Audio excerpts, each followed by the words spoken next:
Peace talks in Geneva were supposed to stop this bloodshed. But as we've seen many times before, the timetable of failed diplomacy is actually increasing the agony of the people of Syria. Parts of Aleppo province, East Ghouta and the outskirts of Damascus bombarded. The Assad government has been intensifying its onslaught in the days and hours before talks are due to start. Assad didn't leave a single corner that hasn't been destroyed. If you want to fight, don't target civilians. Instead, take on the armed groups at the front lines. God willing, they'll teach you a lesson. Briefing the UN Security Council in New York, the man who's supposed to lead the talks on Tuesday, Staffan de Mistura, condemned the violence. He noted that the Syrian government had postponed its travel to Geneva, but he said they needed to attend.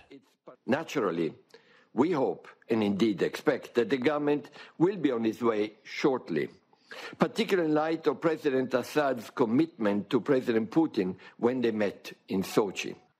That meeting part of intense diplomacy in recent weeks. The Russians, who turned things around on the battlefield for Assad, are supposed to bring the Syrian government to the Geneva table, and the Saudis created a new opposition grouping to go to the talks. Out are key players like former leader Riyad Hijab, in are figures closer to Moscow, some of which were previously even derided as Assad stooges. A number of Western diplomats have told me they're concerned about the way Staffan de Mistura is handling this process.